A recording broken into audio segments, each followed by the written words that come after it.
신혼 첫날 밤, 저는 남편의 가방에서 그것을 발견했습니다. 낯선 여자와 함께 찍은 사진. 남편의 팔이 그 여자의 어깨를 감싸고 있었고, 두 사람은 마치 오래된 연인처럼 다정하게 웃고 있었습니다. 사진 뒷면에는 희미하게 연필로 쓴 날짜가 보였는데, 그것은 불과 2달 전이었어요. 제 손이 파르르 떨렸습니다. 여보, 뭐 하세요? 복도에서 남편의 목소리가 들려왔습니다. 저는 황급히 사진을 다시 가방 속에 넣고 침대 위에 놓여있던 그의 정장 재킷을 정리하는 척했어요. 아, 옷 좀 정리하고 있었어요. 제 목소리는 어쩐지 떨리고 있었습니다. 어쩌다 이렇게 된 걸까요? 제 이름은 박미선, 올해 63입니다. 5년 전 남편 정수를 암으로 먼저 보낸 뒤로 저는 그야말로 외로움과 싸우며 하루하루를 버텨왔습니다. 아침에 눈을 뜨면 옆자리는 늘 텅 비어 있었고 밥을 차려놓고도 혼자 먹는 식탁은 너무나 적막했지요. 텔레비전을 틀어놔도 웃음소리 하나 없는 집은 마치 무덤처럼 느껴졌습니다. 슬아의 딸 하나 지영이는 미국 LA에서 잘 살고 있었지만 국제전화로 듣는 딸아이 목소리만으로는 깊은 외로움이 채워지지 않았어요. 딸에게 짐이 되고 싶지 않아 괜찮다고, 엄마는 잘 지낸다고 거짓말을 하면서도 전화를 끊고 나면 텅 빈 거실에 홀로 남겨진 제 모습이 너무나 초라하게 느껴졌습니다. 이렇게 늙어가는 건가? 아무도 없이 혼자. 그런 생각이 들 때마다 가슴 한구석이 시려왔어요. 그러던 어느 일요일 아침 20년을 다닌 교회 예배를 마치고 나오는데 현관에서 낯선 남자분이 넘어질 뻔한 제 팔을 붙잡아 주셨습니다. 괜찮으세요? 그분의 목소리는 따뜻했고 손길은 공손했습니다. 저는 당황해서 고맙다는 인사도 제대로 하지 못한 채 황급히 자리를 떴지요.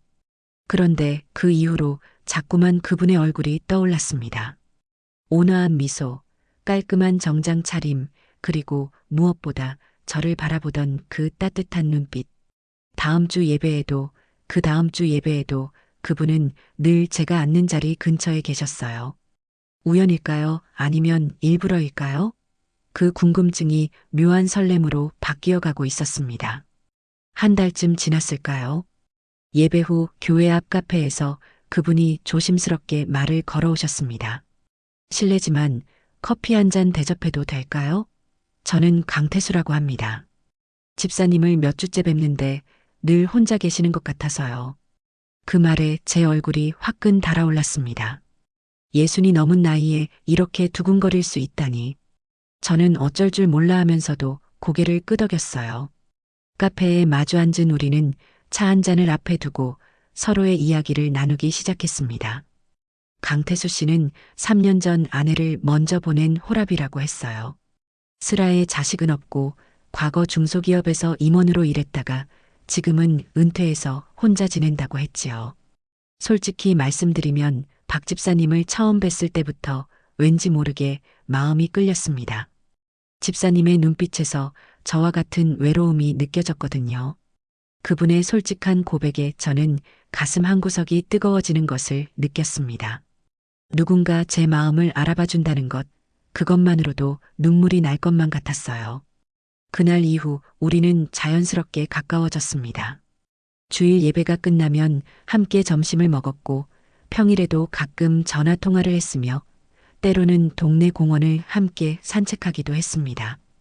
강태수 씨는 늘 신사적이었고 배려심이 깊었으며 제 이야기에 진심으로 귀 기울여 주었어요. 미선 씨, 이 나이에 이런 말하기 좀 쑥스럽지만요. 저는 미선 씨와 함께 있을 때가 가장 행복합니다. 벚꽃이 흐드러지게 핀 어느 봄날, 강태수 씨는 제 손을 꼭 잡으며 말했습니다. 남은 인생 함께 걸어가면 안 될까요? 제가 미선 씨를 행복하게 해드리고 싶습니다. 저는 그 말을 듣는 순간 눈물이 왈칵 쏟아졌습니다. 5년 동안 꽁꽁 얼어붙어 있던 제 마음이 그제야 녹아내리는 것 같았어요. 이 나이에도 누군가 저를 필요로 해준다는 것, 함께하고 싶어 한다는 것이 얼마나 감사한지 모릅니다. 하지만 딸 지영이는 달랐습니다. 엄마, 정말 잘 모르는 사람이잖아요. 그 사람 과거도 제대로 확인 안 하시고 무슨 재혼이에요?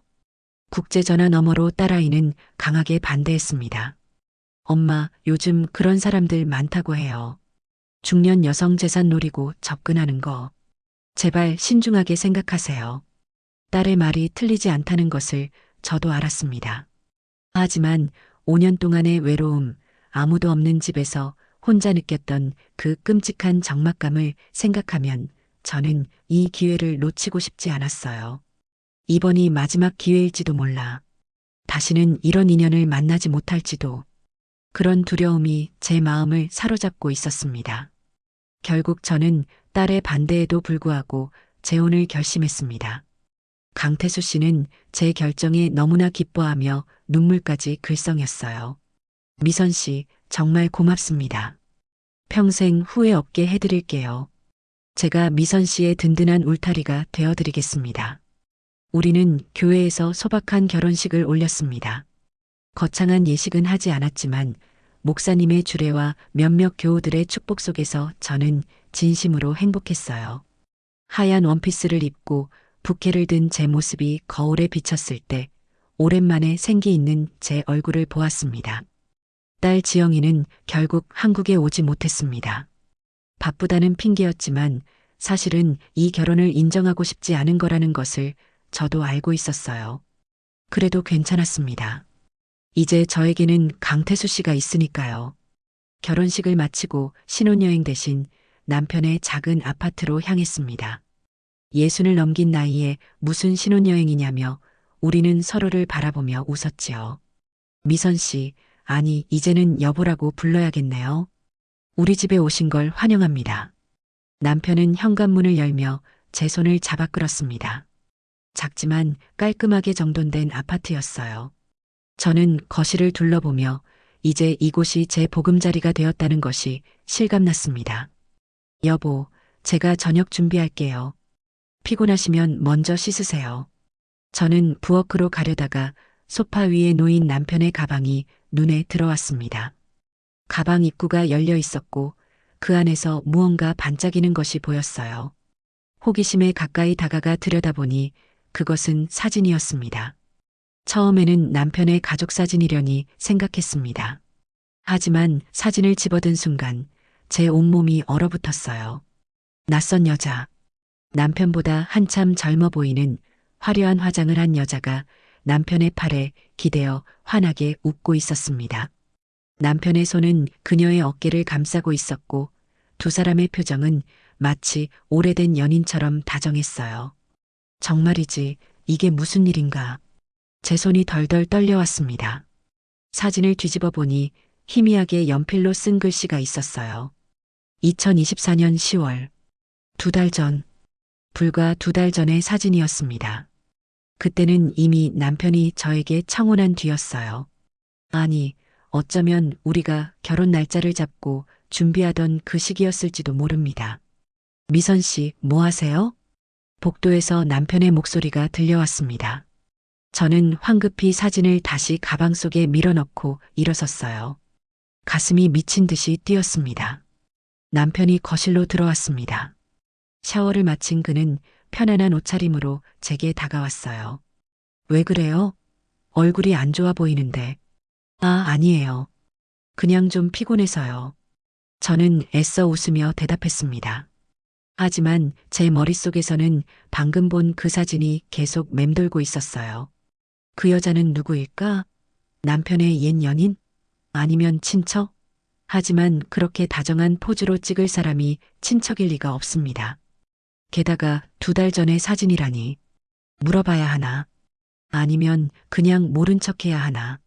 하지만 신혼 첫날부터 의심하는 모습을 보이고 싶지 않았습니다. 딸 지영이의 말이 떠올랐어요. 엄마, 신중하게 생각하세요. 아니야. 분명 오해일 거야. 뭔가 사연이 있을 거야. 저는 애써 불안한 마음을 진정시키며 남편을 바라봤습니다. 그는 여전히 온화하게 미소 짓고 있었어요. 저를 속일 리 없다고 그렇게 믿고 싶었습니다. 여보, 오늘 정말 행복했어요. 이렇게 좋은 사람을 만나다니 저는 정말 복받은 사람이에요. 남편이 제 손을 잡으며 말했습니다. 그 따뜻한 손길이 예전 같지 않게 낯설게 느껴졌어요. 저도요. 여보. 저는 어색하게 웃으며 대답했습니다. 하지만 제 마음속에는 이미 작은 균열이 생기기 시작하고 있었습니다. 신혼 첫날 밤, 저는 남편 옆에 누워 천장만 바라보고 있었습니다. 남편의 고른 숨소리가 들려왔지만 저는 좀처럼 잠들 수가 없었어요. 가방 속 사진 속 여자의 얼굴이 자꾸만 눈앞에 어른거렸습니다. 내가 너무 예민한 건가? 그냥 지나간 인연일 수도 있잖아. 하지만 제 가슴속 깊은 곳에서는 이미 알고 있었습니다. 뭔가 잘못되었다는 것을, 이 행복이 오래가지 못할 거라는 것을. 창밖으로 차가운 달빛이 스며들어 왔습니다. 그 빛 속에서 저는 조용히 눈물을 흘렸어요. 기쁨의 눈물인지 불안의 눈물인지 저도 알 수 없었습니다. 결혼 생활 3개월. 처음 한 달은 정말 꿈만 같았습니다. 남편은 제가 좋아하는 호박죽을 기억했다가 퇴근길에 사다 주었고 아침마다 따뜻한 녹차 한 잔을 침대 옆 탁자에 놓아주곤 했어요. 주말에는 함께 전통시장을 돌아다니며 싱싱한 채소를 고르는 재미가 쏠쏠했지요. 남편의 손을 잡고 걷는 그 순간들이 5년간의 외로움을 다 잊게 해주는 것만 같았습니다. 하지만 두 번째 달부터 뭔가 달라지기 시작했어요. 남편의 외출이 잦아졌습니다.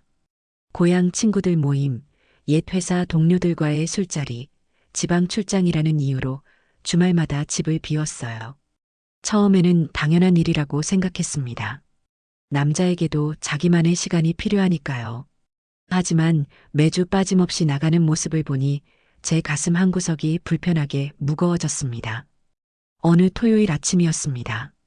남편은 깔끔하게 정장을 차려입고 거울 앞에서 넥타이를 매고 있었어요. 향수까지 뿌리는 모습이 마치 데이트라도 나가는 것처럼 보였습니다. 저는 부엌에서 아침 설거지를 하며 그 뒷모습을 지켜봤어요. 대학 동창 모임이라고 했던가요? 남편의 얼굴에는 묘한 설렘 같은 게 어려 있었습니다. 동창 모임이 저렇게까지 설레는 일인가? 의문이 들었지만 저는 아무 말도 하지 않았습니다. 의심하는 아내로 보이고 싶지 않았거든요. 남편은 제 뺨에 가볍게 입맞춤하고는 현관문을 나섰습니다. 저는 창문 너머로 남편이 차를 몰고 나가는 모습을 지켜봤어요. 차가 골목을 빠져나가 완전히 보이지 않을 때까지 그 자리에 서 있었습니다.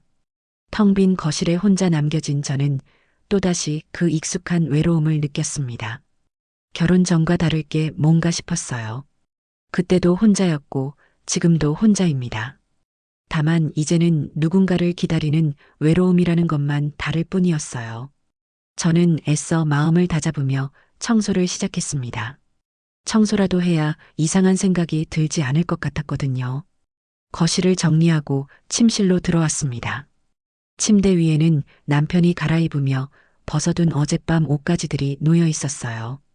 정장 재킷을 들어 올리는 순간 주머니에서 무언가 바닥으로 떨어졌습니다. 딸랑하는 금속성 소리와 함께 침대 시트 위로 굴러간 것은 작은 벨벳 주머니였어요. 저는 그것을 집어들었습니다. 손가락 끝으로 만져지는 촉감이 심상치 않았어요. 주머니를 여는 순간 제 손이 파르르 떨렸습니다. 화려한 금빛 반지, 작은 다이아몬드들이 햇빛을 받아 반짝이는 명백히 여성용인 그 반지. 저는 반지를 창가로 가져가 자세히 들여다봤습니다. 반지 안쪽에 새겨진 글자가 선명하게 보였어요. 영원히 M과 T. 제 머릿속이 하얗게 변했습니다. M은 대체 누구란 말입니까? 그리고 이 반지는 왜 남편의 주머니에 있는 걸까요? 반지의 상태가 너무 깨끗했습니다. 오래된 물건이라면 이렇게 반짝일 리가 없었어요. 그리고 벨벳 주머니도 새 것처럼 보였습니다. 최근에 산 것이 분명했어요. 저는 조심스럽게 반지를 다시 주머니에 넣고 정장 주머니에 도로 집어넣었습니다. 남편이 제가 뒤진 걸 알면 안 되니까요. 하지만 제 손은 계속 떨렸고 가슴은 답답하게 조여왔습니다. 하루 종일 저는 그 반지 생각만 했습니다. 설거지를 하면서도, 빨래를 널면서도, 저녁 준비를 하면서도 계속 반지가 머릿속에 맴돌았어요. 쌀을 씻다가 물을 넘치게 하고 국에 소금을 2번이나 넣어 짜게 만들기도 했습니다. 제 정신이 온통 그 반지에 가 있었거든요. 밤 11시가 넘어서야 남편이 돌아왔습니다. 현관문이 열리는 소리가 들렸어요. 술 냄새가 진하게 풍겼고 얼굴은 발갛게 달아올라 있었습니다. 남편은 소파에 털썩 주저앉으며 넥타이를 풀었어요. 저는 그런 남편을 바라보며 입술을 깨물었습니다. 물어봐야 할까요? 말아야 할까요?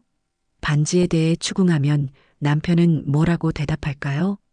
하지만 입이 떨어지지 않았습니다. 왠지 모를 두려움이 저를 막고 있었어요. 진실을 알게 되는 것이 무서웠습니다. 그 이후로도 남편의 외출은 계속되었습니다. 주말은 물론이고 평일 저녁에도 늦게 들어오는 날이 많아졌어요. 저녁을 차려놓고 기다리다가 홀로 먹고 설거지하는 날들이 반복되었습니다. 제가 뭘 물어봐도 남편은 늘 같은 대답뿐이었어요. 친구들과의 약속, 사업 미팅, 거래처 접대. 그러던 어느 날 저녁 남편이 식탁에서 이상한 제안을 했습니다. 보험 이야기였어요. 우리 나이에 생명보험을 들어두면 좋을 것 같다고 서로를 위해 수익자를 서로로 해서 가입하면 어떻겠냐고 말했습니다. 제가 이미 보험이 있다고 하자 남편은 그래도 부족하다며 자신이 아는 보험 설계사를 통해 더 좋은 상품을 알아보겠다고 했어요. 그 말투가 너무나 당연하다는 듯해서 저는 그저 고개만 끄덕일 수밖에 없었습니다. 며칠 뒤에는 통장 관리를 같이 하자는 제안이 나왔습니다. 부부니까 재산을 투명하게 공유하는 게 좋지 않겠냐고 남편 명의로도 계좌를 몇 개 만들고 제 명의로도 만들면 세금 문제도 없고 편하다고 말했어요. 그 말을 듣는 순간 제 머릿속에서 경고음이 울렸습니다. 왜 자꾸 제 재산 이야기를 하는 걸까요? 미국에 있는 딸 지영이의 목소리가 떠올랐습니다. 엄마, 그 사람 과거도 제대로 확인 안 하시고 제가 왜 갑자기 이런 이야기를 하냐고 묻자 남편의 표정이 순간 굳어지는 것 같았습니다. 하지만 금세 온화한 미소로 돌아왔어요. 부부니까 당연한 거 아니냐고 혹시 자기를 못 믿냐고 되물었습니다. 그 말에 저는 갑자기 제가 나쁜 사람이 된 것 같은 기분이 들었어요. 남편을 의심하는 못된 아내 같았습니다. 저는 서둘러 아니라고 제가 너무 예민했다고 사과했어요. 남편은 제 손을 잡으며 우리는 부부니까 서로 믿어야 한다고 말했습니다. 하지만 그 손길이 예전처럼 따뜻하게 느껴지지 않았어요. 어딘가 차갑고 계산적인 느낌이 들었습니다. 밤이 되어 남편이 잠든 뒤 저는 침대에서 뒤척이며 천장만 바라보고 있었습니다. 머릿속에서는 온갖 생각들이 엉켜들어가고 있었어요. 신혼 첫날 발견했던 그 사진, 정장 주머니에서 나온 낯선 반지, 잦아지는 외출, 그리고 자꾸만 제 재산을 관리하자는 제안들. 하나하나는 사소해 보이지만 이것들을 모두 연결해보면 뭔가 심상치 않은 그림이 그려지는 것 같았습니다. 혹시 끔찍한 상상이 머리를 스쳤지만 저는 애써 고개를 저었습니다. 그럴 리 없다고, 남편을 믿어야 한다고 되뇌었어요. 하지만 제 가슴속 깊은 곳에서는 이미 알고 있었습니다. 뭔가 심각하게 잘못되어 가고 있다는 것을. 창밖으로 차가운 달빛이 침대 위를 비쳤습니다. 그 빛 속에서 저는 옆에서 고르게 숨쉬는 남편의 얼굴을 가만히 들여다봤어요. 온화한 얼굴, 편안한 표정. 하지만 이 사람은 대체 누구일까요? 제가 사랑했던 그 강태수 씨가 맞을까요? 아니면 제가 전혀 모르는 다른 누군가일까요? 저는 이불을 목까지 끌어올리며 작게 중얼거렸습니다. 내일 순이 언니에게 전화해 봐야겠어. 이 답답한 상황을 누군가와 나누지 않으면 저는 미쳐버릴 것만 같았습니다. 혼자서는 견딜 수 없었어요. 남편의 비밀을 밝혀내야 했고, 그러려면 도움이 필요했습니다. 제 마지막 희망은 그것뿐이었습니다. 순이 언니의 집까지 가는 버스 안에서 저는 가슴이 터질 것만 같았습니다. 창밖 풍경은 눈에 들어오지 않았고 머릿속에서는 온갖 끔찍한 상상들이 꼬리에 꼬리를 물고 이어졌어요. 혹시 언니가 본 것이 남편과 다른 여자가 함께 있는 모습일까요? 아니면 더 끔찍한 무언가일까요? 버스에서 내려 언니 아파트로 향하는 내내 다리가 후들거렸습니다. 초인종을 누르자마자 문이 벌컥 열렸어요.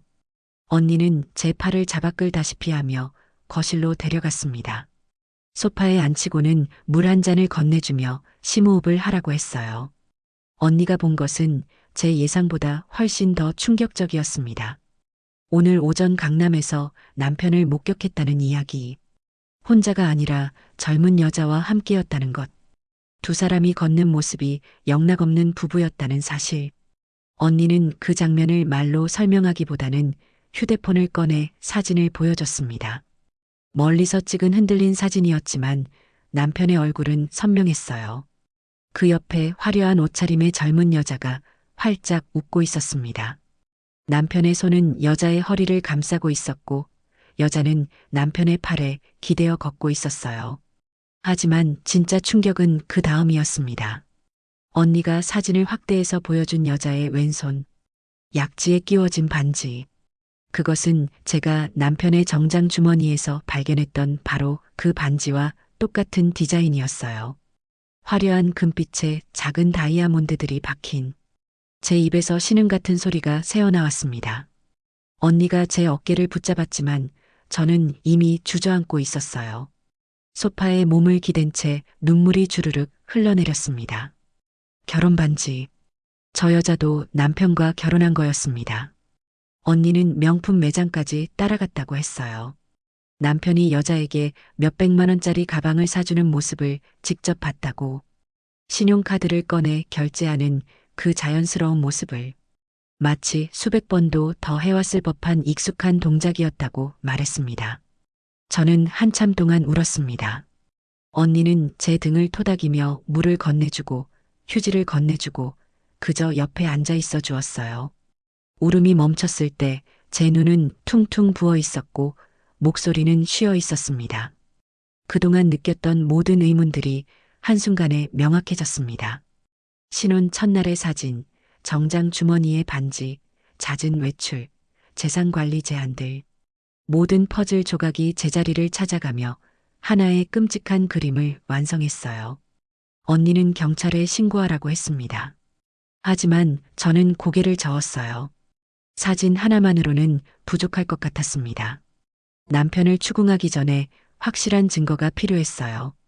집으로 돌아가는 길, 저는 미국에 있는 딸 지영이에게 전화를 걸었습니다. LA는 한밤중이었지만 저는 참을 수가 없었어요. 떨리는 목소리로 상황을 설명하자 딸은 한참 침묵하다가 차갑게 말했습니다. 제가 뭐라고 했어요?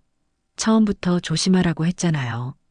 그 말이 비수처럼 제 가슴에 꽂혔습니다. 딸의 말대로였어요. 처음부터 반대했었는데 저는 외로움을 이기지 못해 성급하게 결혼했던 겁니다. 지금 이 끔찍한 상황은 전부 제 잘못이었어요. 딸은 당장 한국으로 가는 비행기를 예약하겠다고 했습니다. 저는 말렸지만 딸의 목소리는 단호했어요. 이틀 안에 도착할 거라고, 그때까지 아무 조치도 취하지 말라고, 증거 없이 함부로 따졌다가는 남편이 발뺌하고 도망갈 수 있다고 말했습니다. 전화를 끊고 집 앞 버스 정류장 벤치에 주저앉았습니다. 퇴근 시간이라 사람들이 분주하게 오가고 있었지만 저는 그 자리에서 움직일 수가 없었어요. 5년 동안 모은 돈, 남편이 남겨준 재산, 그걸 지키려고 얼마나 아꼈었는데, 결혼한 지 석 달밖에 안 됐는데 남편은 제게서 얼마나 빼돌렸을까요? 통장은 아직 함께 관리하지 않았지만 보험은 이미 가입했습니다. 수억 원짜리 생명보험. 수익자는 서로. 만약 제가 죽으면 남편이 모든 보험금을 받는 거였습니다. 등골이 오싹했습니다. 혹시 남편이 저를 해칠 계획이라도 세우고 있는 건 아닐까요? 저는 후들거리는 다리를 억지로 일으켜 세워 집으로 걸어갔습니다. 현관문을 열고 들어서니 불이 꺼져 있었어요. 남편은 아직 퇴근하지 않은 모양이었습니다. 혼자 남겨진 어두운 집. 5년 전 남편을 잃고 혼자 살던 그때보다 더 처절한 외로움이 저를 감쌌습니다. 그때는 슬픔이었지만 지금은 배신감이었으니까요. 저는 소파에 털썩 주저앉아 어둠 속에서 한참을 멍하니 앉아 있었습니다. 시간이 얼마나 흘렀을까요? 현관문이 열리는 소리와 함께 불이 켜졌어요. 남편이었습니다. 남편은 왜 불도 안 켜고 앉아 있냐며 걱정스러운 얼굴로 다가왔어요. 제 이마에 손을 얹으며 열이 있나 확인했습니다. 그 자연스러운 모습, 다정한 손길. 이 사람이 정말 사기꾼이 맞나 싶었어요. 저는 괜찮다고, 그냥 피곤해서 그렇다고 대답했습니다. 남편은 오늘 강남 쪽 거래처 미팅 때문에 늦었다고 말했어요. 강남. 언니가 남편을 목격한 바로 그곳. 거래처가 아니라 다른 여자와 데이트를 한 거였겠지요. 남편은 샤워를 하러 화장실로 들어갔습니다. 저는 그 뒷모습을 지켜보며 주먹을 꽉 쥐었어요. 더 이상 당하고만 있을 수는 없었습니다. 직접 증거를 찾아내야 했어요. 그날 밤 남편이 잠든 뒤 저는 조심스럽게 침대에서 일어났습니다. 남편의 숨소리를 확인하며 천천히 거실로 나왔어요. 심장이 쿵쾅거렸고 손에는 식은땀이 맺혔습니다. 남편의 가방이 소파에 놓여 있었습니다. 저는 떨리는 손으로 가방 지퍼를 열었어요. 서류들, 명함들이 보였습니다. 가방 안쪽 작은 주머니를 더듬다가 손끝에 얇은 수첩 같은 것이 만져졌어요. 꺼내보니 작은 메모장이었습니다. 검은색 가죽 표지의 낡은 수첩. 저는 숨을 죽이고 첫 장을 펼쳤습니다. 여자 이름들이 적혀 있었습니다. 최영자, 김혜숙, 정미라, 이순자. 각 이름 옆에는 주소와 전화번호가 빼곡했어요. 그리고 아파트 시세 7억, 예금 2억, 보험금 5억 같은 메모들이 적혀 있었습니다. 제 이름도 있었습니다. 박미선, 서울 송파구, 아파트 7억 추정, 예금 2억, 생명보험 3억. 제 손이 덜덜 떨려왔습니다. 입을 막지 않았다면 비명이 터져 나왔을 거예요.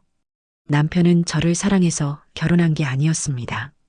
제 재산을 노리고 계획적으로 접근한 거였어요. 저는 휴대폰을 꺼내 메모장의 모든 페이지를 사진으로 찍었습니다. 손이 떨려서 사진이 흔들렸지만 글씨는 알아볼 수 있을 만큼 찍혔어요. 한 장 한 장 넘기면서 찍는 동안 제 눈에서 눈물이 주르륵 흘러내렸습니다. 메모장 뒷부분에는 더 끔찍한 내용이 적혀 있었습니다. 각 여자에게서 빼낸 금액, 투자 명목으로 받아낸 돈, 그리고 앞으로의 계획까지. 제 이름 옆에는 통장 이전 6개월 후 추진이라는 메모가 있었어요. 모든 것이 치밀하게 계획된 범죄였습니다. 증거를 확보한 저는 메모장을 다시 가방에 넣고 침실로 돌아왔습니다. 남편은 여전히 골아떨어져 있었어요. 고르게 숨쉬는 그 평온한 얼굴이 너무나 낯설게 느껴졌습니다. 침대에 누운 저는 천장을 바라보며 결심했습니다. 혼자서라도 할 거였어요. 이 사람의 정체를 밝혀낼 거였습니다. 그리고 메모장에 적힌 다른 여자들도 찾아낼 작정이었어요. 최영자, 김혜숙, 정미라. 이 여자들도 저처럼 속고 있을 거였습니다. 창밖으로 희미한 새벽빛이 들어오고 있었습니다. 긴 밤이 끝나가고 있었지만 제게는 더 길고 험난한 싸움이 시작되고 있었습니다. 저는 더 이상 눈물 흘리는 피해자로 남지 않을 거였어요. 메모장 사진을 다시 한번 확인했습니다. 화면 속 이름들이 선명하게 보였어요. 이것이 제 무기였습니다. 이 증거로 저 악마를 무너뜨릴 거였습니다. 제 옆에서는 남편이 여전히 평온하게 잠들어 있었습니다. 하지만 그는 몰랐어요. 옆에서 자는 이 여자가 이제는 그의 모든 비밀을 알고 있다는 것을, 그리고 그 비밀로 그를 심판대에 세울 거라는 것을요. 남편의 메모장을 발견한 다음 날, 저는 순이 언니와 함께 본격적인 계획을 세우기 시작했습니다. 그 메모장에는 여러 여자들의 이름이 빼곡했는데 그중 최영자라는 이름 옆에 대구 수성구 주소가 적혀 있었어요. 집 주소까지 상세하게 기록되어 있다는 것은 단순한 지인이 아니라는 의미였습니다. 언니의 예상대로 금요일 저녁 남편은 부산 출장이 있다며 짐을 챙겼어요. 1박을 한다고 했습니다. 저는 아무렇지 않게 옷을 개켜주고 가방을 챙겨주며 배웅했지만 제 심장은 미친 듯이 뛰고 있었어요. 현관문이 닫히는 소리를 들으며 저는 곧바로 순이 언니에게 전화를 걸었습니다. 토요일 새벽 우리는 서울역으로 향했습니다. 남편이 부산행이라고 했지만 제 직감은 대구를 가리키고 있었어요. 메모장의 그 주소가 계속 머릿속에서 맴돌았거든요. 서울역 전광판 앞에서 대구행 열차 시간을 확인하던 순간 저는 그를 발견했습니다. 플랫폼 7호차 앞에서 휴대폰을 보며 서 있는 남편. 제 예감이 맞았습니다. 우리는 재빨리 9호차 표를 끊고 모자를 깊이 눌러 쓴 채 선글라스를 꼈어요. 기차 안에서의 2시간은 지옥 같았습니다. 혹시 남편이 화장실을 가다가 저를 발견하면 어쩌나, 우연히 마주치면 어떻게 변명해야 하나, 온갖 상상이 머릿속을 어지럽혔어요. 창밖 풍경은 눈에 들어오지 않았고 그저 제 무릎 위에 놓인 두 손만 계속 떨리고 있었습니다. 대구역에 도착했을 때 제 심장은 터질 것만 같았습니다. 사람들 틈에 섞여 천천히 내리며 앞을 살폈어요. 남편이 플랫폼에서 누군가를 찾는 듯 두리번거리고 있었습니다. 그때 저는 봤습니다. 플랫폼 끝에서 손을 흔드는 한 여자를. 30대 후반으로 보이는 그녀는 화려한 원피스에 명품 가방을 들고 있었어요. 머리는 웨이브가 진 긴 생머리였고 하이힐 소리를 내며 남편을 향해 달려가고 있었습니다. 남편이 환하게 웃으며 팔을 벌렸습니다. 여자는 그 품에 안겼어요. 그리고 두 사람은 주저없이 입을 맞췄습니다. 수많은 사람들이 오가는 역 플랫폼 한복판에서 아무렇지도 않게 당연하다는 듯이 제 다리에 힘이 쭉 빠졌습니다. 언니가 제 팔을 붙잡지 않았다면 그 자리에 주저앉았을 거예요. 입술을 깨물지 않았다면 비명이 터져 나왔을지도 모릅니다. 정신을 부여잡고 우리는 멀찍이 떨어져 두 사람을 따라갔습니다. 역을 빠져나와 주차장으로 향하는 그들. 여자가 차키를 꺼내 하얀 SUV의 문을 열었어요. 운전석에는 여자가, 조수석에는 남편이 탔습니다. 남편은 여자의 어깨를 쓰다듬으며 무언가 속삭이고 있었고 여자는 고개를 까딱이며 웃고 있었어요. 우리는 급히 택시를 잡아탔습니다. 기사님께 남편의 바람을 확인하러 왔다고 말하자 아저씨는 동정 어린 눈빛으로 적당한 거리를 두고 가차를 따라가 주었어요. 제 손은 택시 문손잡이를 꽉 쥐고 있었고 손톱이 손바닥에 파고드는 아픔도 느껴지지 않았습니다. 시내를 한참 달려 도착한 곳은 고급 주상복합 아파트였습니다. 남편과 여자가 차에서 내리는 모습을 봤어요. 남편의 손은 여자의 허리에 자연스럽게 놓여 있었고 여자는 남편의 어깨에 머리를 기댄 채 로비로 걸어 들어갔습니다. 완벽한 부부의 모습이었어요. 아파트 경비실에서 우리는 중요한 정보를 얻었습니다. 1502호에 사는 최영자 씨 남편분과 함께 사시는데 금실이 참 좋다는 말, 그리고 벌써 3년째라는 이야기까지. 경비원 아저씨는 아무것도 모른 채 친절하게 설명해 주었지만 그 말 한마디 한마디가 제 가슴에 비수처럼 꽂혔습니다. 3년. 저와 결혼하기 훨씬 전부터 이 여자와는 이미 관계가 있었다는 뜻이었어요. 우리는 아파트 단지 내 카페로 자리를 옮겼습니다. 1502호가 보이는 창가 자리에 앉아 커피를 시켰지만 한 모금도 넘어가지 않았어요. 제 손은 계속 떨렸고 입술은 바짝 말라 있었습니다. 메모장에 찍어둔 사진 속 전화번호를 한참 들여다봤습니다. 이 번호로 전화를 걸면 어떻게 될까요? 저와 같은 피해자일까요? 아니면 남편과 공모한 또 다른 사기꾼일까요? 온갖 생각이 머릿속을 휘젓고 다녔어요. 하지만 알아야 했습니다. 진실이 무엇인지. 떨리는 손가락으로 번호를 눌렀습니다. 신호음이 울릴 때마다 제 심장도 함께 쿵쿵거렸어요. 그리고 낯선 여자의 목소리가 들려왔습니다. 저는 최대한 침착하게, 하지만 단호하게 말했어요. 박미선이라는 이름 강태수를 안다는 것, 그리고 지금 대구에 와 있다는 사실까지. 전화 너머로 들려온 여자의 당황스러운 목소리. 강태수가 남편이라는 고백. 그리고 만나겠다는 대답. 모든 것이 제 예상대로였습니다. 10분은 마치 10시간처럼 느껴졌습니다. 카페 문이 열릴 때마다 저는 움찔했어요. 그리고 마침내 그녀가 나타났습니다. 아까 역에서 봤던 바로 그 여자. 화려한 옷을 벗고 편한 트레이닝복 차림이었지만 얼굴에는 긴장과 의심이 가득했어요. 우리는 마주 앉았습니다. 그녀의 눈빛은 경계심으로 날카로웠고 저는 그 시선을 피하지 않고 똑바로 바라봤어요. 그리고 휴대폰을 꺼내 결혼식 사진을 보여줬습니다.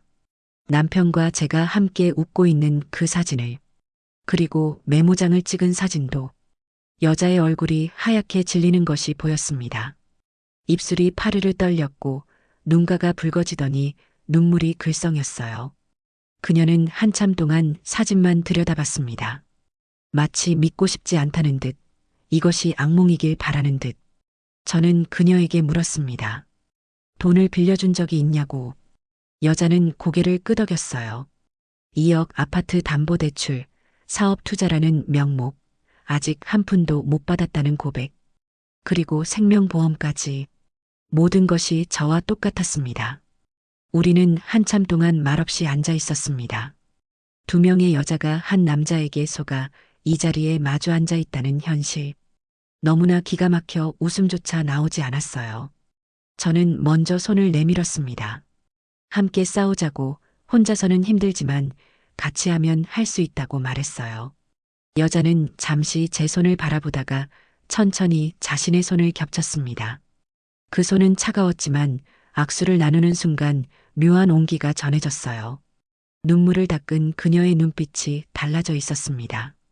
슬픔만 있던 눈에 이제는 분노가, 그리고 결의가 타오르고 있었어요. 우리는 말없이 서로를 바라보며 고개를 끄덕였습니다. 바로 그때 여자의 휴대폰이 울렸습니다.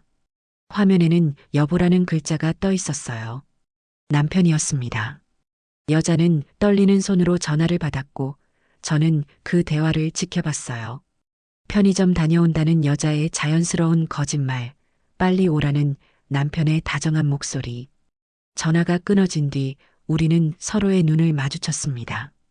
여자는 올라가야 했습니다. 아직 들키면 안 되니까요. 우리는 서둘러 연락처를 교환했어요. 앞으로 자주 연락하며 증거를 모으기로, 그리고 반드시 강태수를 법정에 세우기로 약속했습니다. 여자가 카페를 나서는 뒷모습을 지켜보며 저는 생각했습니다. 이제 저는 혼자가 아니라고. 최영자라는 동지가 생겼다고. 그리고 직감적으로 알았어요. 우리 둘만이 아닐 거라고. 메모장에 적힌 다른 이름들도 분명 같은 피해를 당했을 거라고. 대구역으로 돌아가는 택시 안에서 저는 창밖을 바라봤습니다. 낯선 도시의 풍경이 빠르게 지나갔어요. 처음 이곳에 왔을 때는 절망뿐이었지만 이제는 희망이 생겼습니다. 서울행 KTX에 몸을 실으며 저는 메모장 사진을 다시 꺼내봤습니다. 최영자 외에도 김혜숙, 정미라, 이순자 이름들이 줄지어 있었어요. 각 이름 옆에는 지역과 재산 규모가 빼곡하게 적혀 있었습니다. 이 여자들을 찾아야 해. 그리고 함께 싸워야 해. 기차가 서울을 향해 달려가는 동안 저는 앞으로의 계획을 머릿속으로 그려나갔습니다. 강태수라는 악마의 실체를 낱낱이 밝혀낼 것입니다. 그가 얼마나 많은 여자들을 속였는지, 그의 진짜 정체가 무엇인지 모든 것을 캐낼 작정이었어요. 창밖으로 어둠이 내려앉고 있었습니다. 하지만 제 마음속에는 이제 작은 불씨가 타오르기 시작했습니다. 분노의 불씨가, 그리고 정의를 향한 열망의 불씨가 말이에요. 저는 대구의 최영자 씨와 긴 통화를 했습니다. 두 사람이 모두 당한 피해 규모를 대조해 보니 생각보다 훨씬 심각했어요. 최영자 씨는 이미 2억을 빼앗겼고 저 역시 보험 가입으로 위험에 노출되어 있었습니다. 최영자 씨는 전화 너머로 흐느껴 울었습니다. 3년을 함께 살았다고 믿었는데 모든 게 거짓이었다는 사실이 견딜 수 없다고, 자신이 너무 바보 같다고 자책했어요. 저는 그녀를 위로하면서도 동시에 제 자신을 위로하고 있었습니다. 우리는 둘 다 같은 피해자였으니까요. 순이 언니는 전문가의 도움이 필요하다고 조언했습니다. 혼자서는 강태수의 진짜 정체를 밝혀낼 수 없다고, 사설 탐정을 고용하는 게 어떻겠냐고 제안했어요. 사설 탐정이라니. 드라마에서나 보던 일이 제 인생에 실제로 벌어지고 있었습니다. 언니가 소개해준 김영수 탐정은 50대 중반의 단정한 인상의 남자였습니다. 작은 사무실에서 저를 맞이한 그는 제 이야기를 듣는 내내 침착한 표정을 유지했어요. 제가 준비해간 메모장 사진, 결혼 서류, 남편의 명함, 그리고 순이 언니가 찍은 사진까지 모든 자료를 꼼꼼히 살폈습니다. 박미선 씨, 이건 보통 사건이 아닙니다. 전문적인 결혼 사기범의 수법이에요. 일주일만 시간을 주시면 이 사람의 실체를 밝혀드리겠습니다. 탐정의 단호한 말에 저는 겨우 안심할 수 있었습니다. 탐정 비용은 결코 적지 않았지만 진실을 알기 위해서라면 아깝지 않았어요. 그 일주일은 지옥 같았습니다. 매일 남편과 마주 앉아 밥을 먹고 밤에는 같은 침대에 누워야 했으니까요. 남편이 제 손을 잡을 때마다, 다정하게 말을 걸 때마다 저는 온몸에 소름이 돋았습니다. 이 사람의 손길 하나하나가 계산된 연기라는 것을 알고 있었거든요. 어느 날 저녁 남편은 다음 주에 또 지방 출장이 있다고 말했습니다. 부산 쪽 거래처라고 했어요. 저는 고개를 끄덕이며 잘 다녀오라고 말했지만 속으로는 냉소가 나왔습니다. 부산이 아니라 대구겠지요. 최영자 씨에게 가는 거겠지요. 탐정에게서 연락이 온 것은 정확히 일주일 뒤였습니다. 사무실로 와달라는 전화를 받고 저는 순이 언니와 함께 서둘러 그곳으로 향했어요. 최영자 씨도 대구에서 올라온다고 했습니다. 사무실에 도착했을 때 최영자 씨는 이미 와 있었습니다. 우리는 짧게 눈인사를 나누고 탐정의 책상 앞에 나란히 앉았어요. 탐정은 두툼한 서류 봉투 3개를 우리 앞에 놓았습니다. 그리고 첫 번째 봉투를 열었습니다. 신분증 사본들이 쏟아져 나왔어요. 강태수, 김동철, 박성민, 이재훈. 4개의 이름 가지만 모두 같은 얼굴. 제 남편이었습니다. 이 사람의 본명은 강태수가 맞습니다. 하지만 지역마다 다른 이름을 사용하고 있어요. 대구에서는 김동철, 부산에서는 박성민, 광주에서는 이재훈. 탐정의 설명을 듣는 동안 저는 숨 쉬는 것조차 잊어버렸습니다. 두 번째 봉투에는 더 충격적인 내용이 담겨 있었습니다. 강태수의 과거 범죄 기록. 20년 전 사업 실패와 도박 빚으로 신용불량자가 된 이후의 행적들. 그리고 그때부터 시작된 결혼 사기의 이력. 탐정이 꺼낸 문서에는 이름들이 줄지어 있었습니다. 지난 20년간 강태수가 접근했던 여자들의 명단. 최소 15명 이상이었어요. 각 여자에게서 얼마를 빼앗았는지, 어떤 수법을 사용했는지 상세하게 기록되어 있었습니다. 이 사람은 중년 여성, 특히 배우자를 잃고 혼자 사는 여성들을 타깃으로 삼습니다. 교회나 등산 모임 같은 곳에서 접근하고 처음 몇 달은 지극정성으로 대하다가 결혼 후에는 서서히 재산을 빼돌리는 수법이죠. 제 옆에 앉은 최영자 씨가 작게 신음했습니다. 우리는 그 15명 중 일부에 불과했던 거예요. 하지만 진짜 충격은 세 번째 봉투에 있었습니다. 탐정은 잠시 망설이더니 조심스럽게 봉투를 열었어요. 오래된 신문 기사 스크랩이 나왔습니다. 10년 전 기사였어요. 40대 여성, 아파트에서 투신. 결혼 사기 피해 추정. 제 손이 파르르 떨렸습니다. 기사를 읽는 동안 눈물이 흘러내렸어요. 기사 속 여성은 강태수와 결혼한 뒤 모든 재산을 잃고 결국 극단적 선택을 했다는 내용이었습니다. 당시 경찰이 수사했지만 강태수는 증거 불충분으로 처벌받지 않았다고 했어요. 당시 피해자의 여동생을 찾아냈습니다. 연락처를 드릴게요. 그분도 증언할 의사가 있다고 하셨습니다. 탐정의 말에 저는 고개를 끄덕였지만 입에서는 말이 나오지 않았습니다. 한 사람을 죽음으로 몰고 간 사람. 그 사람과 제가 지금 같은 집에서 살고 있다는 사실이 믿기지 않았어요. 최영자 씨는 책상에 얼굴을 묻고 울음을 터뜨렸습니다. 순이 언니는 그녀의 등을 쓰다듬으며 저를 걱정스럽게 바라봤어요. 저는 그저 멍하니 앉아 서류들을 내려다볼 뿐이었습니다. 사무실을 나와 근처 카페로 자리를 옮겼습니다. 우리는 한참 동안 아무 말도 하지 못했어요. 테이블 위에는 탐정이 복사해준 서류들이 놓여 있었고 우리는 그것을 번갈아 보며 현실을 받아들이려 애썼습니다. 최영자 씨가 먼저 입을 열었습니다. 떨리는 목소리였지만 그 속에는 분노가 담겨 있었어요. 저 사람을 반드시 잡아야 해요. 더 이상의 피해자가 나오면 안 됩니다. 저도 고개를 끄덕였습니다. 그리고 순이 언니가 중요한 제안을 했어요. 메모장에 있던 다른 여자들도 찾아봐야 해. 김혜숙, 정미라. 그 사람들도 피해자일 거야. 우리는 그날부터 본격적으로 다른 피해자들을 찾기 시작했습니다. 탐정의 도움으로 메모장에 적힌 전화번호들을 하나씩 확인했어요. 부산의 김혜숙 씨. 그녀는 강태수를 박성민이라는 이름으로 알고 있었고 2년 전부터 결혼 생활을 하고 있다고 했습니다. 1억 5천을 사업 투자 명목으로 빌려줬지만 아직 한 푼도 돌려받지 못했다고 했어요. 광주의 정미라 씨. 그녀는 1년 전에 결혼했고 이재훈이라는 이름으로 그를 알고 있었습니다. 아파트를 담보로 대출을 받아 8천만 원을 건넸다고 했어요. 전화를 받는 여자들은 하나같이 충격에 빠졌습니다. 자신이 유일한 아내라고 믿었는데 같은 시기에 다른 여자들도 있었다는 사실을 알게 되었으니까요.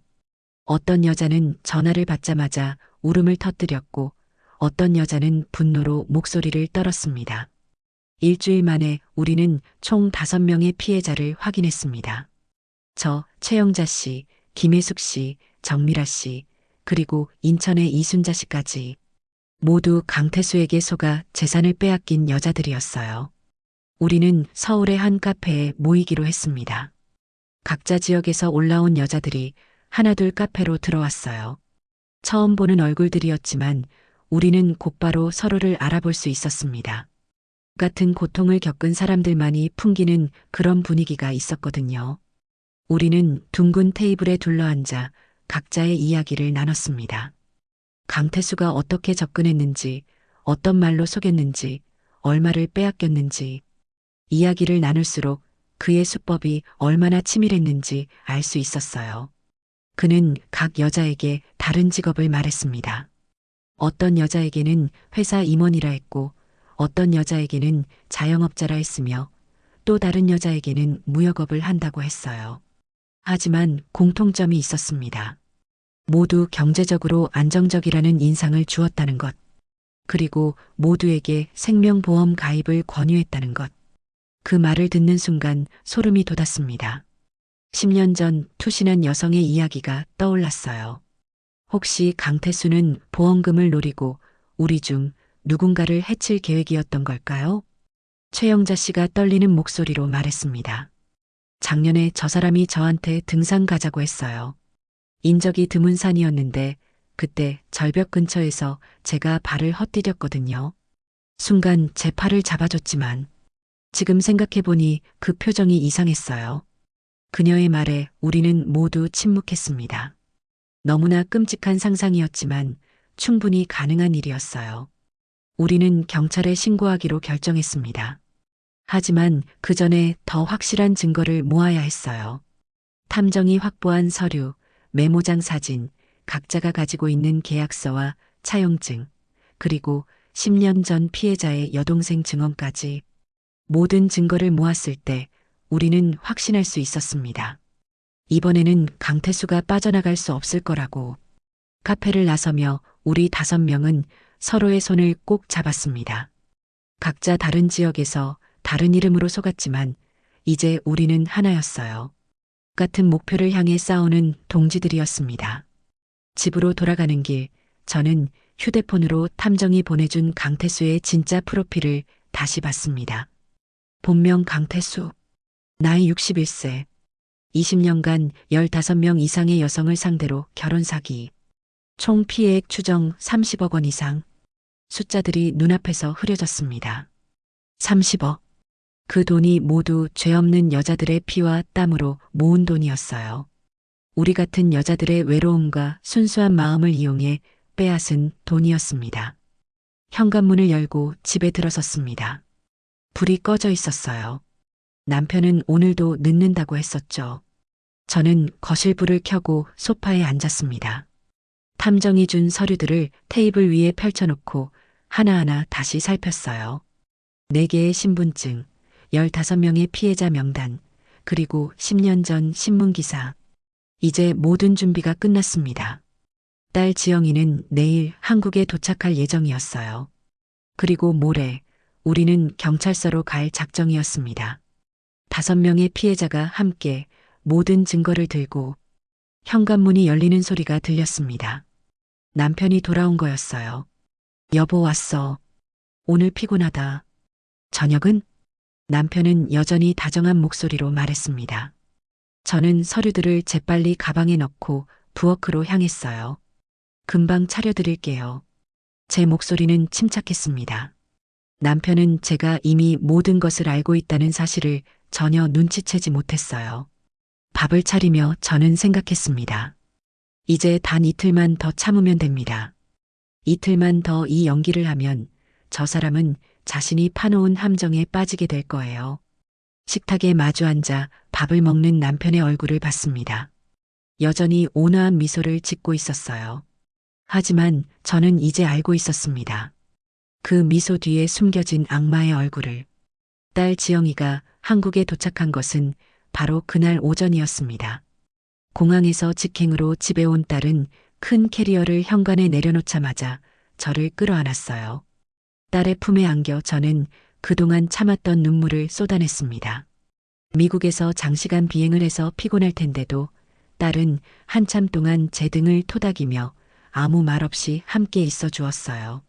엄마, 이제 괜찮아요. 제가 왔잖아요. 딸의 목소리는 단호했습니다. 저는 겨우 진정하고 그동안 모은 증거들을 딸에게 보여줬어요. 탐정이 준 서류, 메모장 사진, 다른 피해자들의 연락처까지. 딸은 서류들을 하나하나 꼼꼼히 살폈습니다. 얼굴이 점점 굳어지더니 마침내 주먹으로 테이블을 쳤어요. 이 나쁜 놈.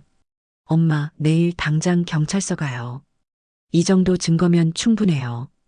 우리는 내일 아침 일찍 경찰서로 가기로 계획을 세웠습니다. 다른 피해자들도 각자 지역에서 동시에 신고를 접수하기로 했어요. 모든 것이 계획대로 진행되고 있었습니다. 단 하루만 더 지나면 강태수는 자신이 저지른 모든 죗값을 치르게 될 거였어요. 하지만 운명은 제게 단 하루의 여유도 주지 않았습니다. 오후 2시쯤이었을까요? 딸은 잠시 샤워를 하러 들어갔고 저는 부엌에서 설거지를 하고 있었습니다. 그때 휴대폰이 울렸어요. 모르는 번호였지만 저는 전화를 받았습니다. 은행 직원이었습니다. 그리고 그가 전한 소식은 제 세상을 다시 한번 무너뜨렸어요. 1억 5천만 원. 제 계좌에서 오늘 오전 10시에 인출되었다고 했습니다. 제 도장이 찍힌 출금 전표로 손에서 전화기가 미끄러질 뻔했습니다. 저는 겨우 정신을 붙잡고 물었어요. 누가 인출했냐고, 본인 확인은 했냐고. 강태수? 제 남편이 인출했답니다.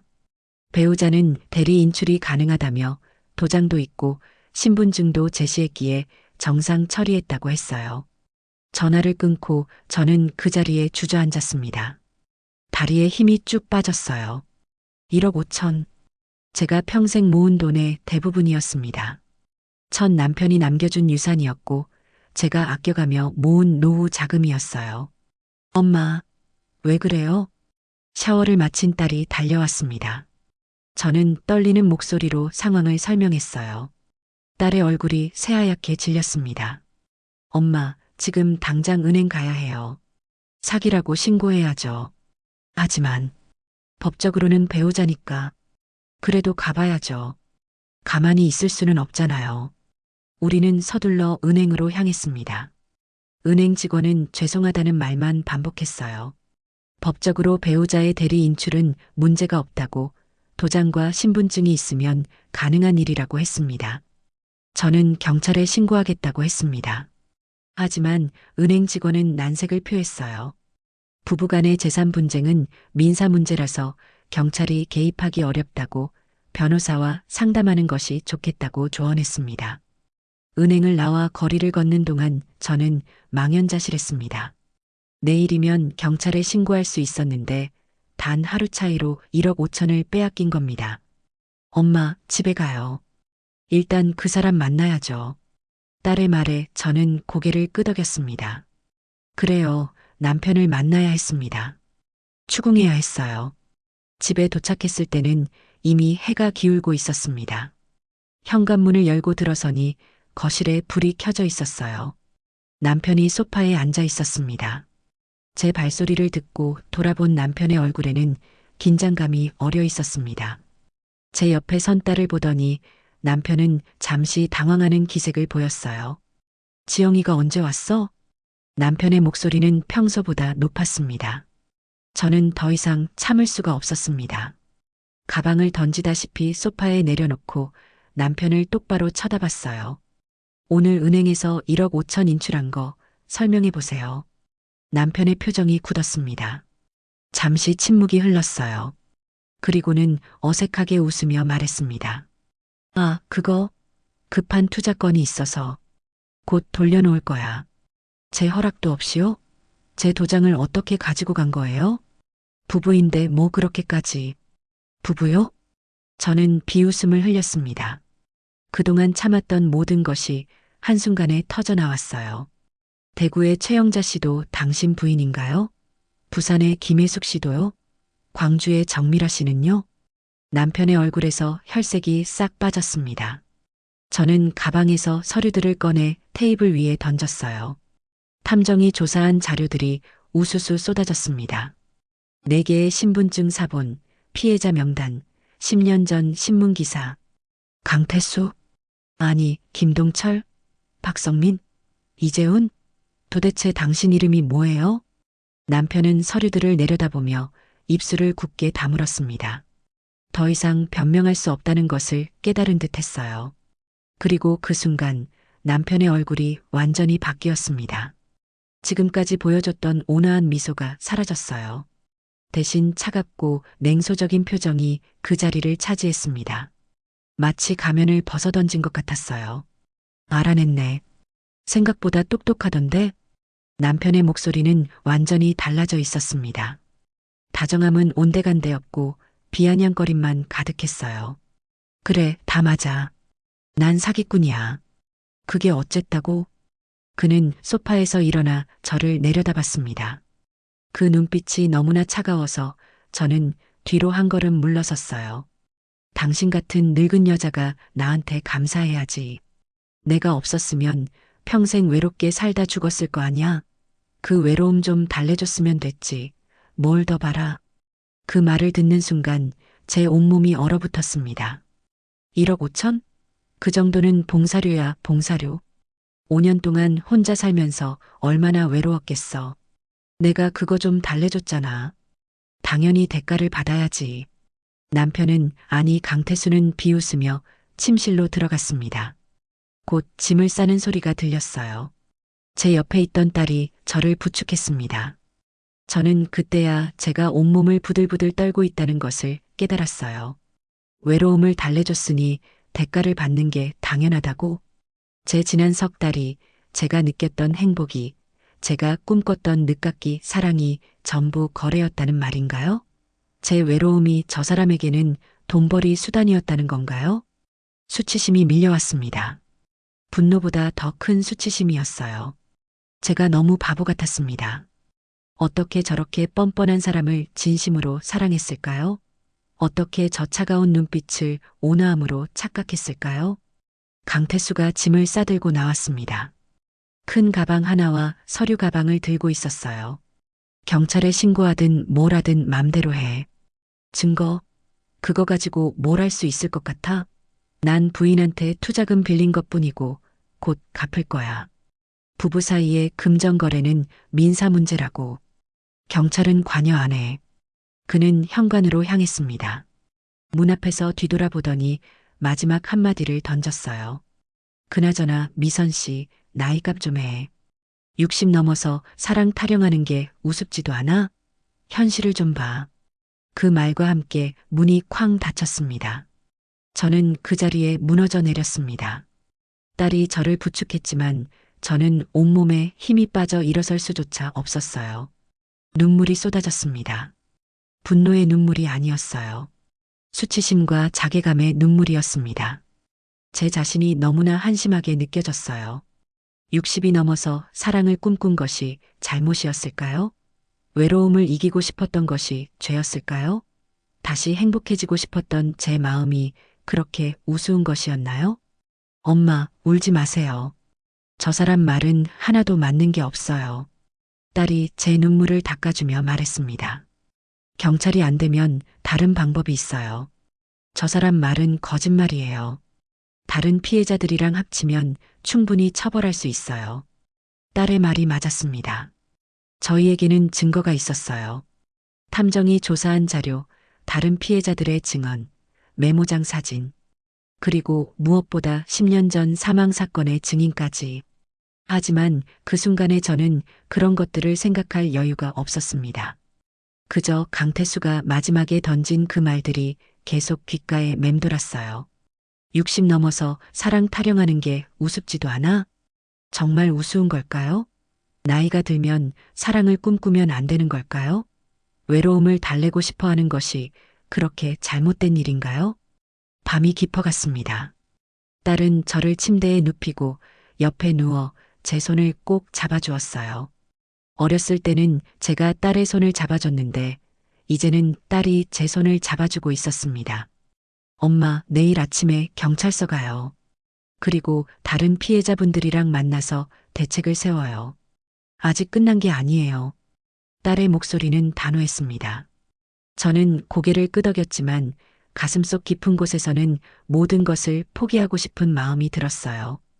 돈을 잃은 것도 괴로웠지만 더 괴로운 것은 제 자존감이 산산조각 난 것이었습니다.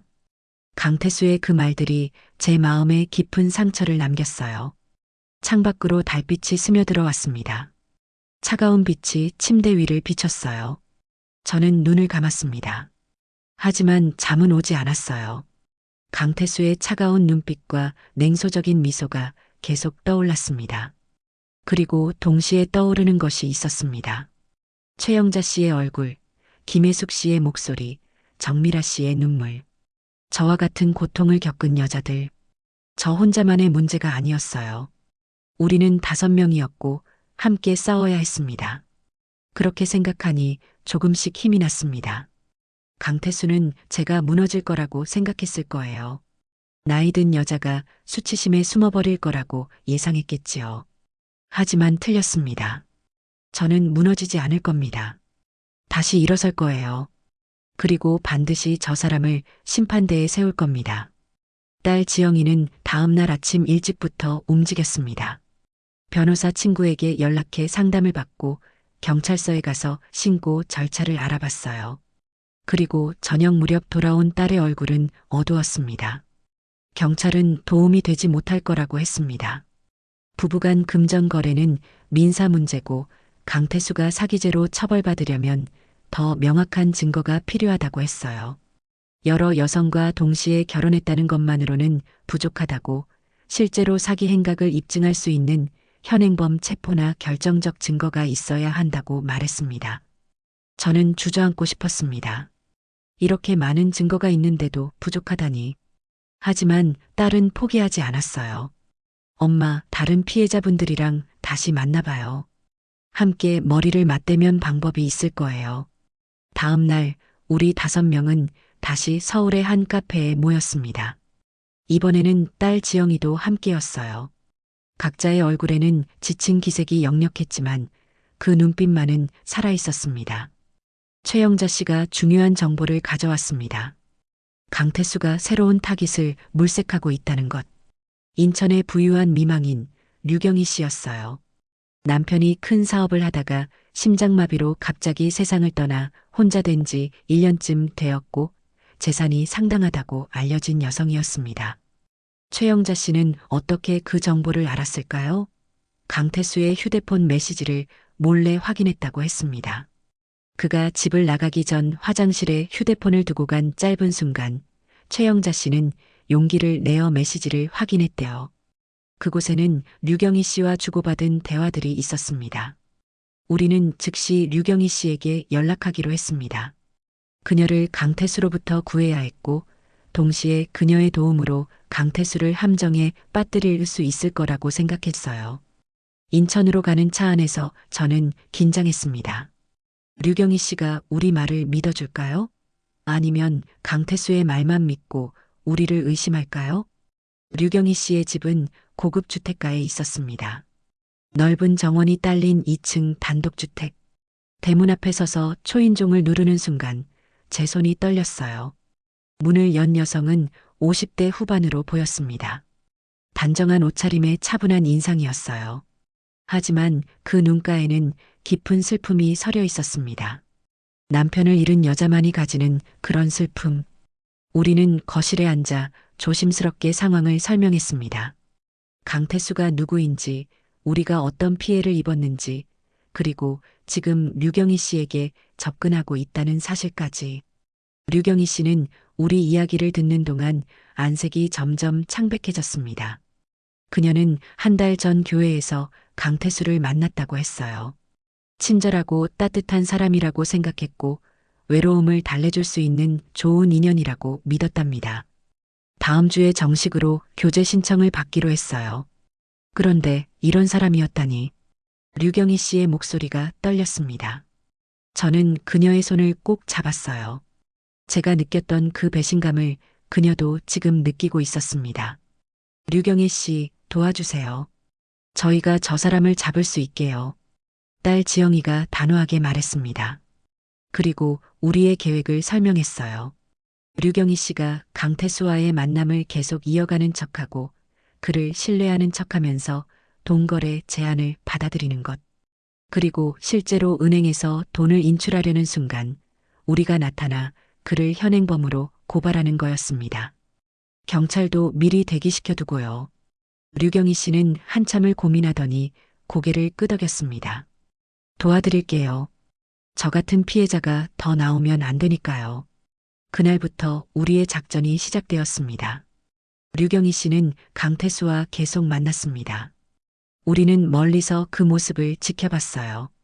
카페에서 다정하게 이야기를 나누는 두 사람, 공원을 산책하는 모습, 식당에서 식사하는 장면. 볼 때마다 속이 부글부글 끓어올랐지만 참아야 했습니다. 강태수는 예상대로 움직였습니다. 2주 뒤 그는 류경희 씨에게 사업 투자 이야기를 꺼냈어요. 아주 확실한 투자처가 있는데 돈이 좀 부족하다고 잠시만 빌려주면 2배로 돌려주겠다고 했습니다. 류경희 씨는 우리와 상의한 대로 믿는 척했습니다. 알겠다고 남편이 남긴 돈이 있으니 도와주겠다고 말했어요. 강태수는 기뻐하며 그녀의 손을 잡았답니다. 우리는 디데이를 정했습니다. 다음 주 금요일 오전 10시 류경희 씨가 은행에서 2억을 인출하는 날 강태수도 함께 가겠다고 했습니다. 당연한 수순이었어요. 그날 아침 우리 5명은 일찍부터 은행 근처에서 대기했습니다. 사복경찰 2명도 은행 내부에 잠복해 있었어요. 모든 준비가 끝났습니다. 9시 50분 류경희 씨가 강태수와 함께 은행에 들어왔습니다. 강태수는 환한 얼굴로 그녀의 허리에 손을 얹고 있었어요. 곧 거액의 돈을 손에 넣을 거라는 기대감이 그의 얼굴에 역력했습니다. 저는 기둥 뒤에서 그 모습을 지켜보며 주먹을 꽉 쥐었습니다. 손바닥에 손톱 자국이 깊이 패였어요. 류경희 씨가 창구에서 인출 신청을 했습니다. 직원이 신분증과 서류를 확인하고 비밀번호를 물었어요. 류경희 씨는 침착하게 답했습니다. 강태수는 옆에서 여유롭게 서 있었습니다. 완벽한 범죄라고 생각했겠지요. 이번에도 아무 문제 없이 돈을 챙기고 사라질 수 있을 거라고 믿었을 거예요. 직원이 돈을 세기 시작했습니다. 2억 원. 커다란 가방에 담기는 거액의 현금. 바로 그때였습니다. 강태수 씨, 잠깐만요. 사복 경찰이 다가왔습니다. 강태수는 깜짝 놀라 뒤돌아봤어요. 누구신데요? 경찰입니다. 당신을 사기 및 횡령 혐의로 긴급 체포합니다. 경찰이 수갑을 꺼내는 순간 우리 5명이 동시에 나타났습니다. 저는 기둥 뒤에서 걸어 나와 강태수의 앞에 섰어요. 최영자 씨, 김혜숙 씨, 정미라 씨, 이순자 씨도 각자의 자리에서 나타나 그를 둘러쌌습니다. 강태수의 얼굴이 창백하게 변했습니다. 눈동자가 흔들렸어요. 5명의 여자들이 자신을 둘러싸고 있다는 사실을 이해하는 순간이었습니다. 당신을 고소합니다. 결혼 사기, 횡령, 그리고 살인 미수까지. 제 목소리는 떨렸지만 분명했습니다. 이게 무슨 짓이야? 강태수는 뒤로 물러서려 했지만 경찰이 그의 팔을 잡았어요. 차가운 수갑이 그의 손목에 채워졌습니다. 당신은 묵비권을 행사할 권리가 있으며 변호사를 선임할 수 있습니다. 경찰이 그의 권리를 고지하는 동안 강태수는 우리를 번갈아 쳐다봤습니다. 당황스러움, 분노, 그리고 두려움이 뒤섞인 표정이었어요. 증거가 뭐가 있다고? 난 그냥 부인들한테 투자금 빌린 것뿐이야. 증거요? 최영자 씨가 가방에서 서류 뭉치를 꺼냈습니다. 당신의 4개 신분증, 15명의 피해자 명단, 그리고 10년 전 당신 때문에 세상을 떠난 여성의 여동생 증언까지 다 있어요. 강태수의 얼굴에서 혈색이 싹 빠졌습니다. 경찰이 그를 끌고 나가려 하자 그는 발버둥쳤습니다. 하지만 소용없었어요. 은행 안의 사람들이 모두 이 광경을 지켜보고 있었습니다. 저는 그가 끌려나가는 모습을 똑바로 바라봤습니다. 도망치지도 고개를 돌리지도 않았어요. 3달 전만 해도 제 남편이었던 그 사람이 수갑을 찬 채 경찰차로 향하는 모습을. 은행 밖에는 취재진도 나와 있었습니다. 딸 지영이가 미리 언론에 제보했던 거예요. 다시는 이런 피해자가 나오지 않도록 세상에 강태수의 실체를 알리기 위해서. 카메라 플래시가 터졌습니다. 기자들이 질문을 쏟아냈어요. 강태수는 고개를 숙인 채 경찰차에 실렸습니다. 문이 닫히고 차가 출발하는 순간 저는 무릎에 힘이 풀렸습니다. 옆에 있던 순이 언니가 저를 부축했어요. 미선아, 해냈어. 우리가 해냈어. 언니의 목소리가 떨렸습니다. 저는 고개를 끄덕였지만 눈물이 흘러내렸어요. 기쁨의 눈물이었을까요? 슬픔의 눈물이었을까요? 저도 잘 모르겠습니다. 우리 5명은 은행 밖에서 서로를 끌어안았습니다. 처음 보는 사이였지만 같은 고통을 겪으며 함께 싸운 전우들이었어요. 눈물을 흘리는 사람도 있었고 환호하는 사람도 있었으며 그저 멍하니 서 있는 사람도 있었습니다. 류경희 씨가 다가와 제 손을 잡았습니다. 고맙습니다. 저를 구해주셔서. 아니에요. 저희를 도와주셔서 감사해요. 우리는 서로에게 고마움을 전했습니다. 근처 카페로 자리를 옮겨 모두 함께 앉았습니다. 6명의 여자들. 강태수에게 속을 뻔했거나 실제로 속았던 여자들. 이제 우리는 피해자가 아니라 생존자였습니다. 이제 재판이 남았어요. 딸 지영이가 말했습니다. 끝까지 함께 가요. 저 사람이 마땅한 벌을 받을 수 있게. 우리는 모두 고개를 끄덕였습니다. 법정에서 다시 만나기로, 그리고 끝까지 증언하기로 약속했어요. 집으로 돌아오는 길, 저는 창밖을 바라봤습니다. 가을 하늘이 유난히 높고 푸르렀어요. 3달 전 그 하늘 아래서 저는 새로운 사랑을 꿈꿨습니다. 외로움을 이기고 행복해질 수 있을 거라고 믿었어요. 그 꿈은 산산조각 났지만 저는 그 과정에서 더 강한 사람이 되었습니다. 그리고 소중한 동지들을 얻었어요. 딸이 제 손을 꼭 잡았습니다. 엄마, 자랑스러워요. 그 말에 저는 미소를 지었습니다. 오랜만에 짓는 진짜 미소였어요. 이제 한 가지만 남았습니다. 법정에서 강태수를 마주하는 것, 그리고 세상에 제 이야기를 당당하게 들려주는 것. 저는 더 이상 부끄러워하지 않을 겁니다. 나이가 들어서도 사랑을 꿈꾼 것이 잘못이 아니니까요. 외로움을 이기고 싶었던 제 마음이 우습지 않으니까요. 잘못은 저에게 있지 않았습니다. 그 순수한 마음을 이용한 강태수에게 있었어요. 그리고 이제 그는 대가를 치를 것입니다. 재판이 시작된 것은 강태수가 체포된 지 2달 뒤였습니다. 그 2달은 제게 또 다른 시련이었어요. 언론에 사건이 알려지면서 저희의 이야기는 뉴스와 신문에 대서특필되었습니다. 60대 여성들을 노린 연쇄 결혼 사기범, 20년간 15명 피해, 총 피해액 30억이라는 자극적인 제목들이 쏟아져 나왔어요. 처음에는 그 시선들이 견디기 힘들었습니다. 동네를 걷다가도 사람들이 쟤를 힐끗힐끗 쳐다보는 것 같았어요. 마트에서 장을 보다가 아는 분을 만나면 어색한 위로의 말들을 들어야 했습니다. 하지만 시간이 지나면서 저는 깨달았습니다. 부끄러워해야 할 사람은 제가 아니라 강태수라는 것을. 외로움 때문에 사랑을 꿈꾼 것이 잘못이 아니라 그 순수한 마음을 이용한 것이 잘못이라는 것을. 재판은 총 3차례 열렸습니다. 우리 5명은 매번 법정에 출석해 증언했어요.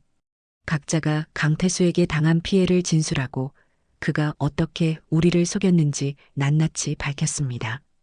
가장 중요한 증인은 10년 전 세상을 떠난 여성의 여동생이었습니다.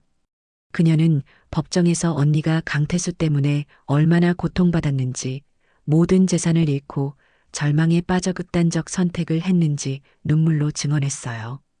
그 증언을 듣는 동안 법정 안은 숙연해졌습니다. 강태수의 변호사는 여러 변명을 늘어놓았습니다. 의뢰인이 여성들과 진심으로 교제했고 금전거래는 단순 차용이었으며 곧 갚을 예정이었다고 주장했어요. 하지만 4개의 신분증, 15명의 피해자 명단, 그리고 메모장에 적힌 치밀한 계획 앞에서 그 변명들은 모두 무너졌습니다. 마지막 공판에서 판사는 강태수를 엄하게 꾸짖었습니다. 약자를 상대로 한 계획적 범죄이며 피해자들에게 경제적 손실뿐 아니라 씻을 수 없는 정신적 상처를 입혔다고. 그리고 한 사람을 죽음으로 몰고 간 책임이 크다고 말했어요. 징역 12년. 그리고 피해 배상 명령까지. 법원은 강태수가 숨겨둔 재산을 압류해 피해자들에게 배상하라고 판결했습니다. 판결이 끝나고 법정을 나올 때 저는 뒤돌아봤습니다. 수갑을 찬 채 끌려나가는 강태수의 뒷모습을.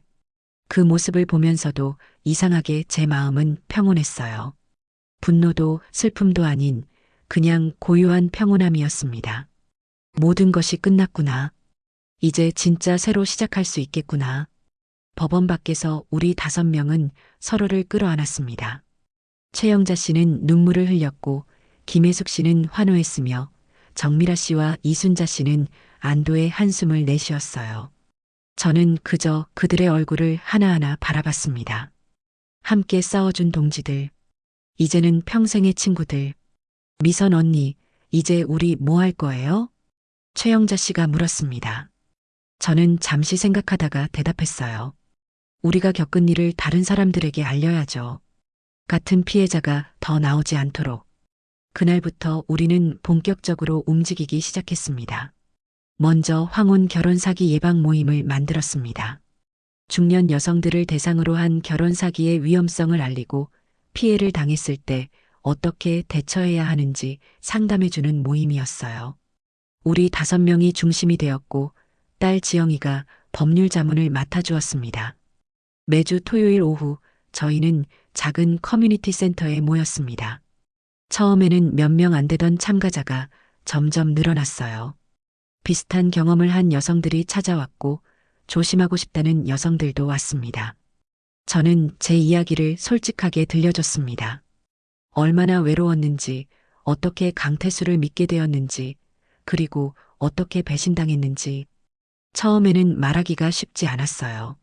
하지만 점점 편해졌습니다. 제 이야기가 누군가에게 도움이 될 수 있다는 것을 알게 되면서부터요. 재판이 끝나고 6개월쯤 지났을 때 법원의 배상 명령이 집행되었습니다. 강태수가 숨겨둔 재산과 압류한 자산을 처분해 피해자들에게 배분한 거였어요. 제가 돌려받은 금액은 8천만 원이었습니다. 빼앗긴 1억 5천에는 턱없이 모자랐지만 전혀 못 받을 거라고 생각했던 것에 비하면 다행이었어요. 다른 피해자들도 각자 일부를 돌려받았습니다. 돈보다 중요한 것은 제 마음이 회복되고 있다는 거였습니다. 처음 몇 달은 악몽을 꾸기도 했어요. 강태수가 나타나 차가운 눈으로 저를 비웃는 꿈. 하지만 시간이 지나면서 그 꿈도 점점 사라졌습니다. 딸 지영이는 한국에 더 머물기로 했습니다. 미국 회사에 휴직 신청을 하고 당분간 저와 함께 지내기로 한 거예요. 딸이 옆에 있다는 것만으로도 큰 힘이 되었습니다. 어느 날 저녁 딸이 제안했습니다. 엄마, 이 이야기를 책으로 쓰면 어때요? 엄마 경험이 많은 사람들에게 도움이 될 것 같아요. 처음에는 주저했습니다. 제 창피한 이야기를 책으로 펴낸다는 게 망설여졌거든요. 하지만 모임에서 만난 여성들의 얼굴이 떠올랐습니다. 제 이야기를 듣고 용기를 얻었다던 그분들, 자신도 조심하겠다고 고마워하던 그분들. 저는 책을 쓰기로 결심했습니다. 6개월 동안 저는 매일 컴퓨터 앞에 앉아 제 이야기를 글로 옮겼어요.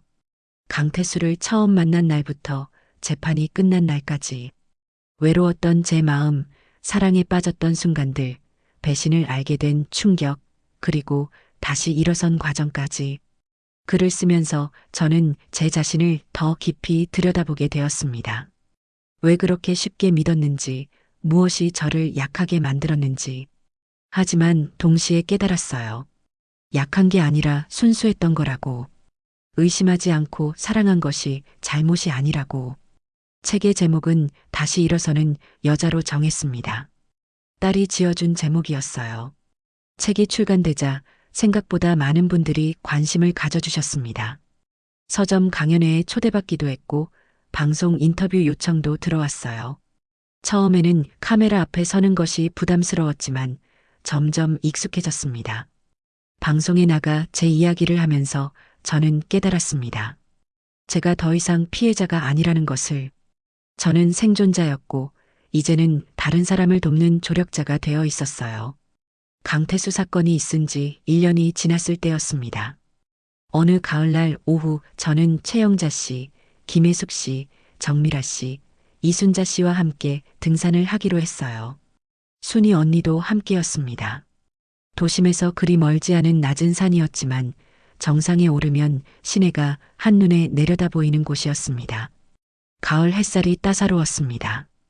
단풍이 물든 산길을 걸으며 우리는 도란도란 이야기를 나눴어요. 요즘 어떻게 지내는지, 뭐가 재미있었는지, 앞으로 뭘 하고 싶은지. 최영자 씨는 대구에서 작은 카페를 열었다고 했습니다. 김혜숙 씨는 손자 육아를 돕느라 바쁘다고 했어요. 정미라 씨는 요즘 서예를 배운다며 신이 나서 이야기했고 이순자 씨는 합창단에 들어갔다고 자랑했습니다. 모두가 새로운 것을 시작하고 있었습니다. 상처를 딛고 각자의 방식으로 다시 살아가고 있었어요. 정상에 올랐을 때 우리는 벤치에 앉아 도시락을 먹었습니다. 순이 언니가 정성껏 싼 김밥이었어요. 가을바람이 시원하게 불어왔고 발 아래로 펼쳐진 도시의 모습이 아름다웠습니다. 미선 언니, 후회 안 해요? 그 사람 만난 거? 최영자 씨가 조심스럽게 물었습니다. 저는 잠시 생각했습니다. 후회할까요? 강태수를 만난 것을, 그와 결혼한 것을. 후회는 안 해요. 그 일이 없었다면 당신들을 만나지 못했을 테니까. 제 대답에 다들 웃었습니다. 저도 함께 웃었어요. 정말로 마음에서 우러나오는 웃음이었습니다. 그래요. 그 끔찍한 경험이 없었다면 저는 이 소중한 친구들을 만나지 못했을 겁니다. 제가 얼마나 강한 사람인지도 몰랐을 거예요. 다시 일어설 수 있는 힘이 제게 있다는 것도 깨닫지 못했겠지요.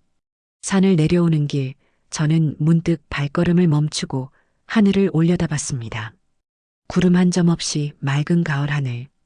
1년 전 그 하늘 아래서 저는 절망했었지요. 모든 것을 잃었다고, 제 인생이 끝났다고 생각했었습니다. 하지만 틀렸습니다. 끝이 아니라 시작이었어요. 저는 이제 더 이상 누군가의 아내로 정의되지 않습니다. 박미선이라는 한 사람으로, 독립적인 여성으로 당당히 서 있어요. 외로움을 두려워하지 않고 혼자 있는 것을 부끄러워하지 않습니다. 물론 가끔 쓸쓸할 때도 있습니다. 밤에 홀로 텔레비전을 보다가 혹은 주말 오후 빈 거실에 앉아 있을 때, 그럴 때면 저는 전화를 겁니다. 딸에게, 순이 언니에게, 혹은 다른 친구들에게. 그리고 깨닫습니다. 저는 혼자가 아니라고. 제 주변에는 저를 아끼는 사람들이 있고, 함께 웃고 함께 울 수 있는 동지들이 있다고. 집에 도착해 현관문을 열었습니다. 조용한 집이지만 더 이상 적막하지 않았어요. 이곳은 제 보금자리였고, 제가 선택한 제 공간이었습니다. 거실 책장에는 제가 쓴 책이 놓여 있었습니다. 다시 일어서는 여자. 그 제목을 볼 때마다 저는 생각합니다. 네, 저는 다시 일어섰습니다. 그리고 앞으로도 계속 걸어갈 겁니다. 창밖으로 저녁 노을이 물들어가고 있었습니다. 저는 창가에 서서 그 아름다운 풍경을 바라보며 작게 중얼거렸어요. 이제 진짜 내 인생을 살아볼까요? 63년을 살아왔지만 지금이야말로 진짜 제 인생의 시작 같습니다. 누군가의 아내도 누군가의 어머니도 아닌 그냥 박미선으로 사는 인생. 두렵지 않습니다. 외롭지 않습니다. 왜냐하면 이제 저는 알거든요. 나이가 들어도 새롭게 시작할 수 있다는 것을, 넘어져도 다시 일어날 수 있다는 것을, 그리고 가장 중요한 것은 제 자신을 사랑하는 법을 배웠다는 것을. 휴대폰이 울렸습니다. 최영자 씨에게서 온 단체 메시지였어요. 언니들, 다음 주 토요일에 우리 대구에서 만나요. 제 카페에서 모임하자고요. 저는 미소 지으며 답장을 보냈습니다. 좋아요. 다음 주 토요일에 만나요. 그리고 휴대폰을 내려놓으며 창밖을 다시 바라봤습니다. 노을이 지고 어둠이 내려오고 있었지만 저는 전혀 두렵지 않았어요. 내일은 또 다른 날이 올 테니까요. 그리고 그날들을 이제 저는 온전히 제 것으로 살아갈 테니까요.